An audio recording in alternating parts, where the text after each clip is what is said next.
the first and second Sunday of the month. And as I was thinking about this service, I actually felt that I need to bring some of the revelation, some of the things that God showed us in Birmingham. So again, at some times in this service, I'm going to bring some of those things to us. So we will start. So I've titled the theme of what I'm preaching across this month, I've titled it The Shield of Faith. The Shield of Faith. And actually that shield part of it will probably come in the second service. But that's the title, The Shield of Faith. Come with me to Ephesians chapter 6. And you know in Ephesians chapter 6, 2 months ago we talked about the armor of Christians. And last month we were talking about breakthrough. And I told them in Birmingham that somehow I've been in Ephesians chapter 6 for almost 3 months now, preaching from it. So Ephesians chapter 6, I'm not going to read too many things. Verse 10, finally, my brethren, be strong in the Lord and in the power of his might. Put on the whole armor of God, that you may be able to stand against the wiles of the devil. For we wrestle not against flesh and blood, but against principalities, against powers, against the rulers of the darkness of this world, against spiritual wickedness in high places. Wherefore take unto you the whole armor of God, that you may be able to withstand in the evil days, and having done all to stand. Stand therefore, having your loins girt about with truth, and having the breastplate of righteousness, and your feet shod with the preparation of the gospel of peace. Above all, what? Taking the shield of faith, wherewith you shall be able to quench all the fiery darts of the wicked, and take the helmet of salvation and the sword of the Spirit, which is the word of God. So our theme, as you will have noticed, is taken from that verse 16, the shield of faith. Now, one of the things that the Bible does for us is to give us illustration that help us to understand spiritual things. So here, in this chapter, the Bible used a shield to illustrate what? To illustrate faith. So that is why we want to talk about the shield of faith. Now, the shield is not going to tell us everything we need to know about faith, but we want to know, we want to see, we want to touch everything that illustration can give us. Please let me tell you something. There's nothing in the Word of God that is there by accident. Okay, so when you study the Bible, unless or apart from the one that men added, like the chapters and the verses, when you study the Bible, everything is important, even the begat and the begotten. So the Bible is using in this verse for us the shield of faith. You and I need to ask ourselves, why shield? To illustrate faith. Why didn't God say, and take unto you the spear or the javelin or the helmet of faith? But he used a shield to illustrate faith. Particularly not just any kind of shield. Remember, Paul was looking at a Roman army, and he was looking at the shield of a Roman army and said, wow. There's something this shield tells me about faith. And you will see that was the way the Lord Jesus also ministered. Talk about the shepherd. There's a lot of things we learn about God when we look at the shepherd. Now, God is much more than a shepherd. There's something we know about God when we look at a father, because God is a father. Okay? And it's the same thing. So when you read the scripture and the Bible uses something to illustrate something, pause a little bit and ask yourself why. But let me give you a warning here. Don't force it. Okay? Don't try to make everything fit. Just ask yourself, what is it? What is it about this illustration that the Lord is trying to tell us? But before we move into that, like I said, I perceive that is going to actually happen in the second service. Before we do that, one of the most curious things that I've seen in the scripture is that God is also called a shield. Is someone listening to me? So faith is a shield, The Bible says that take unto you the shield of faith. But when you read the scripture, you will see over and over in the scripture that God is actually called a shield. Let's read a couple of them. I mean, one of them is already on the scripture there. You can see Psalm 28, verse 7. It says, God is my shield, isn't it? I have a couple of verses that you can look at there, okay? But I'm just going to read the chapter, Psalm 84. Let's read just that one because of our time. Let's read verse 11 together. Psalm 84, verse 11. For the Lord God is a sun and shield. The Lord will give grace and glory. No good thing will He withhold from them that walk uprightly. The Lord God is a sun, and the Lord God is a shield. Let's read verse 9 of that same chapter. Behold, O God, our shield, and look upon the face of thine anointed. Behold, O God, our shield. So the Bible called God a shield. So the Bible uses shield as an illustration of faith, and it also uses shield as an illustration of God. So please listen to me.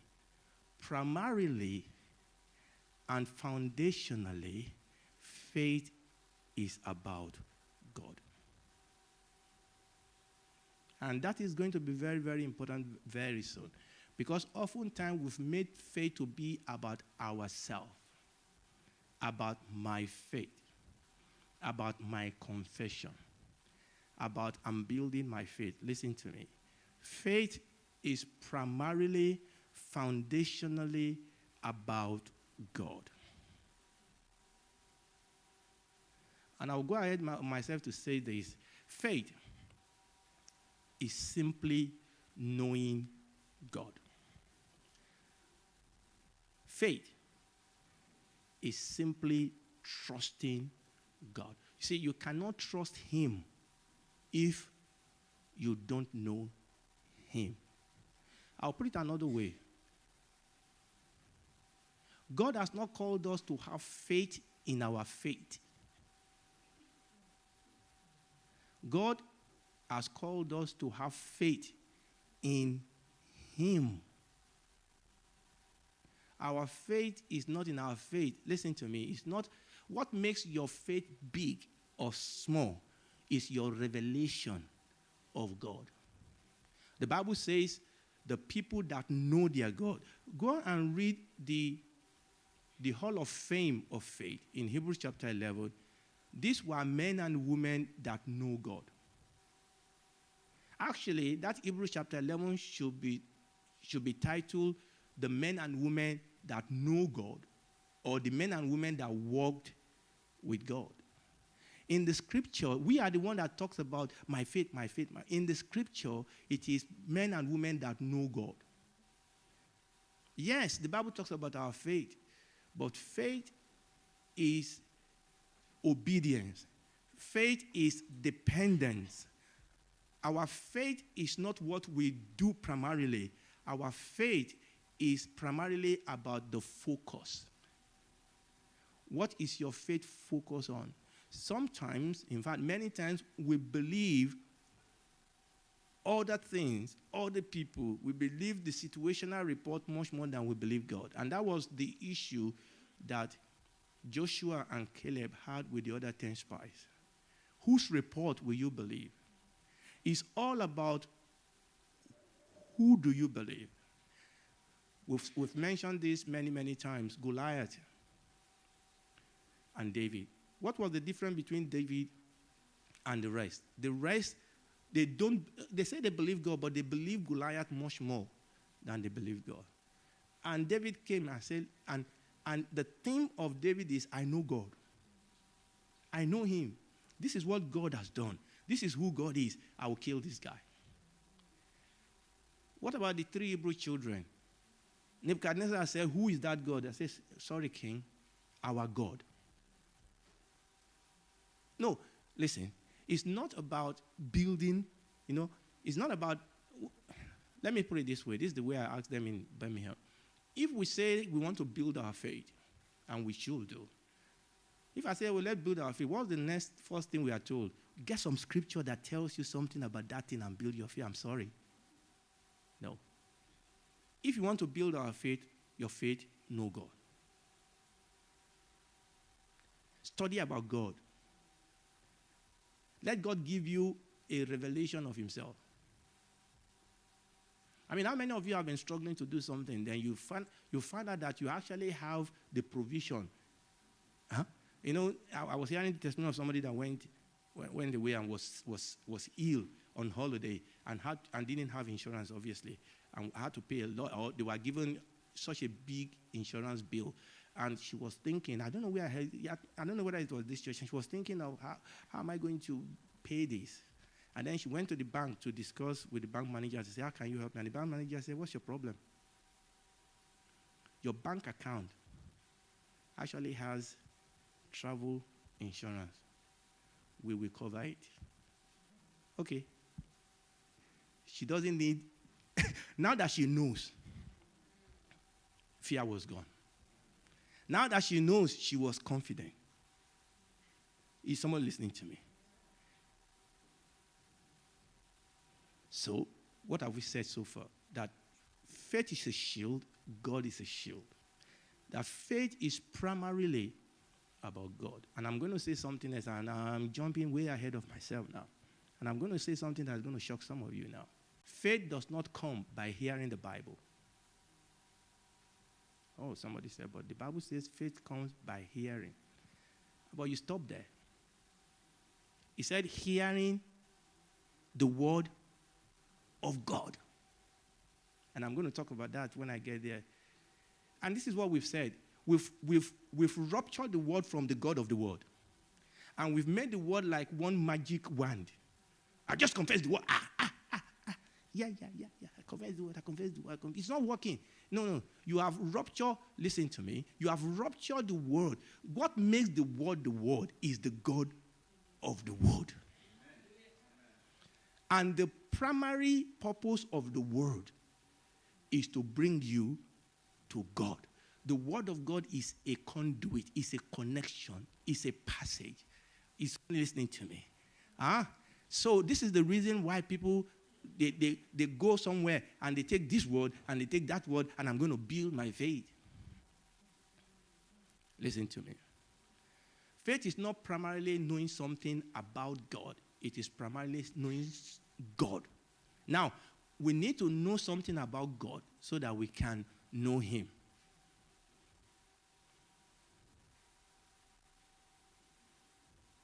It's not about healing. It's about God, the healer.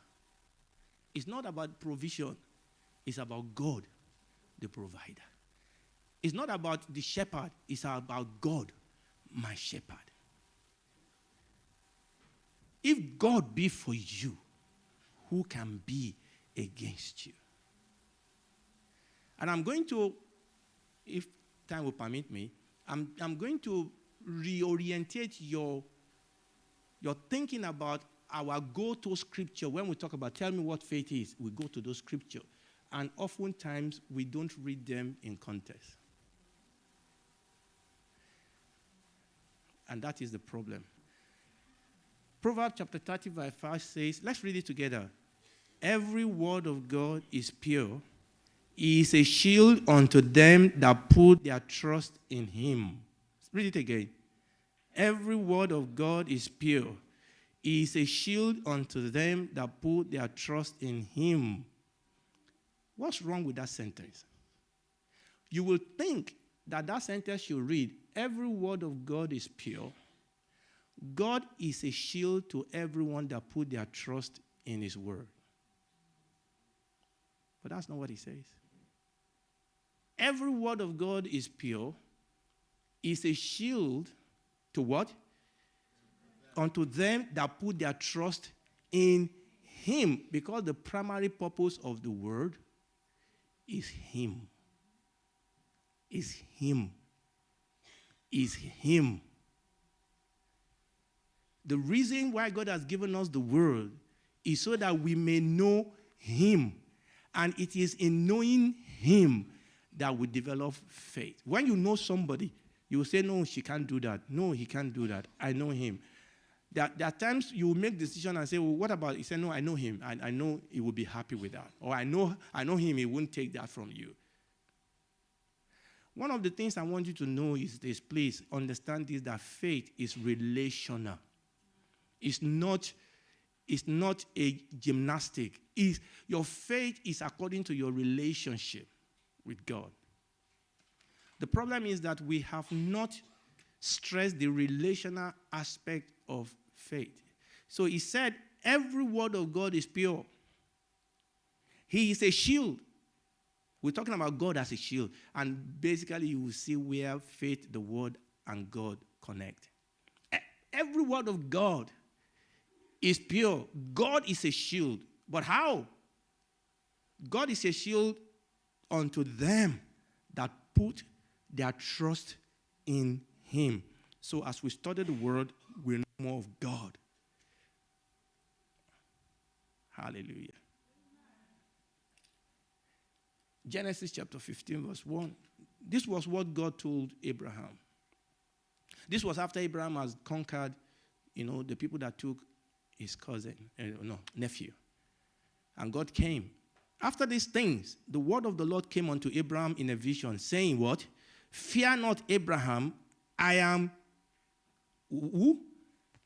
I am your shield and your exceeding great reward. I am your shield. If God be for you, I've quoted it already today, who can be against you? Listen to me. It's not about GVC. It's not even about you sitting down here this morning. Thank God we are here, but we are here to touch heaven. We are here that Jesus Christ may reveal himself to us. We are here to fellowship with him. After this thing, the word of the Lord came unto Abraham in a vision, saying, fear not, Abraham, I am. What is that I am? Yahweh. Who is he? Who is God to you? What revelation have you had of God? He said, I am. And that brings me to that Romans chapter 10, verse 17, where the Bible says faith comes by what? By hearing. But that's where we stop. It didn't stop there. He said, faith cometh by hearing, and hearing by the word of God. Come with me to Romans chapter 10. We've made faith more stressful than it should be. My other birthday is tomorrow. So a few days ago, she came to me. Just a few days ago, she came to me and said, Dad, don't give me money. Because she knows that is what I do. Rather than bothering my head about what to give them, I've devised a perfect plan. Perfect plan. Their birthday, I just send them even though they are in the house, I'll send them a message and I'll say, I've put some money in your account. They are not big money, so don't worry. I'll put some money in your account. Go and buy whatever you want. Because I have a problem. I may buy a jumper they don't like. You never know what these people like. So she came to me and said, Dad, don't give me money. I want you to go out and buy something for me. I said, this time around, I want you to buy something for me. Now, this is the reason I tell you that story. She knows me. Your children doesn't wake up in the morning and say, I believe today that there will be food on the table. There will be food. Because they know you. No, and let me tell you something. There are some children that have to believe that there will be food on their table because they know they have a useless father. What I'm saying is that it's faith. Your children have quiet faith. It's faith. They just know. Because they know you. And this is what we've made faith to become unnatural. Faith is natural. It's a product. What I'm saying is that faith is a product of relationship.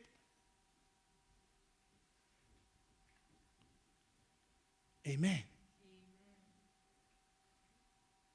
Look, Confess if you need to confess, but don't confess to get it. Confess to know God. You understand what I'm saying? Meditate, but meditate to know God. The Bible says, they that wait upon the Lord shall what? Shall renew their strength.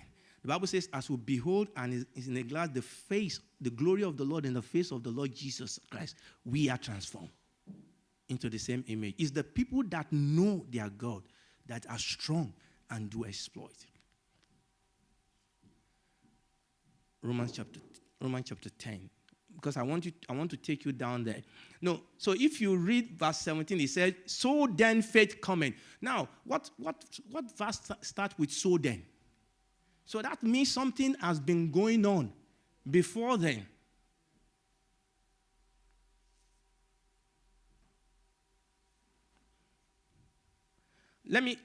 So when I say so then, something has been going on. I cannot go all the way back, but let's start from this. Verse 14. How then shall they what? Call on him. Verse 14. Romans chapter 10. How then shall they call on him whom they have not believed? And this is what led to verse 17. How did they call on him? They've not known him. They've not believed on him. So faith cometh by hearing, and hearing by his word, because he sent his word so that we can know him. I've quoted that Daniel already, and I'm not going to quote it again. It says that it's the people that know their God that will be strong and do exploit. Hebrews chapter 11. When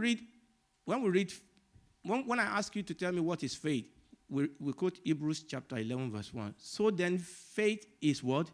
The substance of things hoped for, the evidence of things not seen. Question, what is the things hoped for? What is the things not seen? Actually, it's not what is the thing. It is who is the one that we hope for. God is the ultimate reality that we hope for that we don't see. The Bible says, God whom no man have seen or can ever see. Verse 2 says, for by it the elders obtained a good report. And then he said, immediately after that, he said, for we know without faith it is impossible to please God, because he that comes to God must believe that God is, and that he is a rewarder. It's not about things, people, it's about God. But you see, we've taken verse 1 and we start looking for things not seen. And we think that the things not seen is the car, or it is the shoe. No, that's not the things not seen. The Bible says, seek you first the kingdom of God and his righteousness. Those are the things hoped for. Those are the things not seen. Is God, is reality, is reign, is government. And he said all these other things. So oftentimes we are thinking about the other things. No. Those are not. Is God is the ultimate reality or the ultimate hope. And I'm going to round up with this. This is where I wanted to get you to. I need 3 men, please. 3 men. Quick. Join me here. Now, I want to show you something that is very, very important. I'm just going to illustrate this for you. And it's all about race, relay race. You know that gentleman there, that's my brother, Usain Bolt. How many of you know that no matter, that's Usain Bolt? Because oftentimes it's the fellow that runs faster that they look bad. How many of you know that it's not about him? It's not about him. It's not about him. It's about the battle.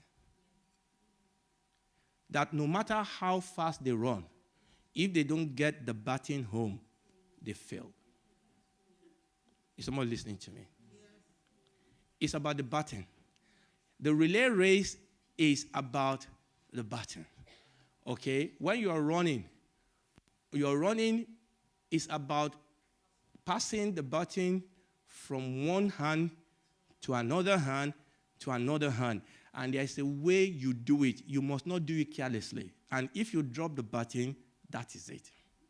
And you know when you run a race, 4x100, 4x400, there is a distance within which you must pass the baton.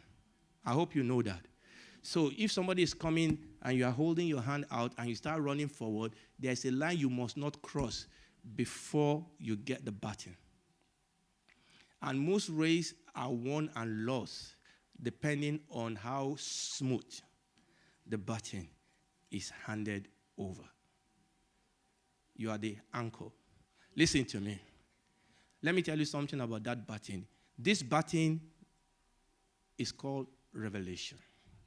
Listen to me. The most important thing in the scripture, the Lord Jesus said that no man have seen God at any time. John chapter 1 verse 18. He said, but the Son who is in the bosom of the Father, he has revealed him. Look, in our Christianity, when you read the Bible, the thing that makes the difference is God's revelation of himself. Is someone listening to me? That is the baton. Is the totality of what God has revealed about himself. The Lord Jesus told Peter, he said, flesh and blood has not revealed this unto you, but my Father who is in heaven.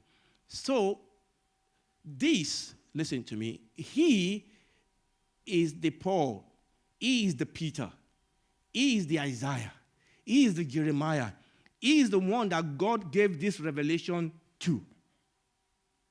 Is somebody listening to me? He is the one that God gave that revelation to. It's not about Isaiah. It's not about the story of David. It's not about the story of Abraham or Isaac. It's about God, the God of Abraham, the God of Isaiah. It's about what God is revealing. So God handed over this. The Bible says that we should contend what? For the faith that was once handed over to the saints. So now, these are the prophet and the apostles that God gave the revelation to. And then, what did they do? They handed it over. He is the written word. Because they've put this revelation where? In the Bible. And listen to me, it's not about the letter in that book. It is about the baton. It's about the revelation that was passed across, that is engaged, that is enclosed in that book. So if you put it under your pillow and you stand over it, or you grind it and put it in your bar or whatever, it will not work. Or it's not just about repeating some favorite line. It is about meeting the God, the revelation. And this word was translated into various languages and things like that. And then you pass the baton on. This is you. And this is you depending on how you interact with the middleman. This is you depending on how you interact with the word. Depending on how you hear the pastor. Depending on how you hear the message or you meditate. When you are interacting with the Bible says the letter kills. It's the spirit that gives life. Okay? He said, the word that I speak to you, they are spirit and they are life. It is about me touching that life. It's about God. And that's why Paul was praying that God will open our eyes of understanding so that we might see. And this is often what happened.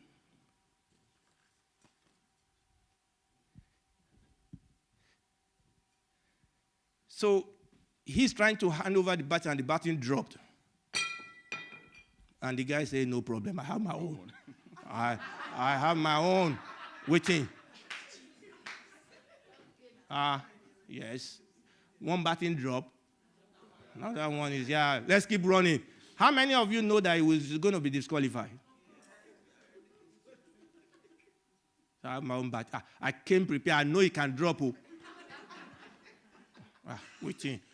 It's about this baton. It's not about any Jesus. It's about this same Jesus. Amen. The Bible says that there is no other name given among men. And people are coming nowadays. Thank you so much. Thanks. People are coming nowadays with all sorts of batons. All sorts of revelations.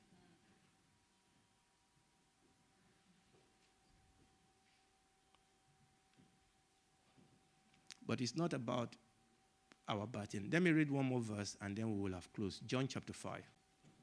John chapter 5, verse 39. John chapter 5, verse 39. If you are there, let's go. Search the scripture, for in them you think you have eternal life, and they are they which testify of me. And this was the Lord Jesus talking to the leaders and the Pharisees and Sadducees. He says, search the scripture. You don't understand that the purpose of the scripture is to bring you to me. Verse 40 says, and you will not come to me that I might give you life. Do you see? Search the scripture. Listen. The scripture, the letter will not give you life. The Lord Jesus said, if you continue in my word, you will know the truth, and the truth will set you free. The scripture, the letter of the scripture, and people say logos and rhema. If you want to use that, that's fine. The letter of the scripture, that's why the Lord Jesus said the letter kills, but the spirit gives life. He says, search the scripture. What the word of God is supposed to do is to bring you to him. It is the him in the scripture. Now, this is why we need the scripture. This is why you must understand that as you hear the word, as you read the word, you must pray that the Holy Spirit will open your eyes of understanding so that you may know. So that you can see Jesus, so that you can know God. You can have a relationship with him. So, faith comes by hearing, and hearing by the word of God. Search the scripture. As you search the scripture, you begin to see Jesus. The Bible says when he rose, please stand up on your feet, we have to close. The Bible says when the Lord Jesus rose up, that he opens the eyes of the disciple, so that in all scripture, he revealed things concerning himself. He revealed things concerning himself. We must come to a point, and I know I've belabored this, we must come to a point where we want to know him. That when we are here, it's about Jesus. It's not about the sentences, it's not about the diction, it's not about the oratory of the minister, it's about the revelation of God. It's about that revelation of God that God has revealed. There is no other name. There is no other foundation that can be laid, but that which is to be. And the Bible says that let every man be careful. Let every woman be careful how they build on it. Father, we give you praise. Let's thank God for Jesus. Let's thank God for his word. And through the word is the Holy Spirit that breathed upon the world, because the Spirit of God is the Spirit of truth. The Lord Jesus said that when the Spirit of truth is come, he will take of mine and he will reveal it to you. The Holy Spirit is here to reveal Jesus to us, that I may know him. That I may know him. Let's pray that Ephesians prayer. Lord, open the eyes of my understanding so that I may know. Fill me with the knowledge of your will in all wisdom and spiritual understanding. The word of God is important because God revealed himself to us in the word. And when we begin to see that, we'll begin to approach the word of God with much more tenacity, with much more prayer, with much more expectation. And you will see that it's not just reading a couple of verses every day and say, I've read my Bible today. No. It's about touching God, the God of that word. And that is how faith comes. Lord, we give you praise.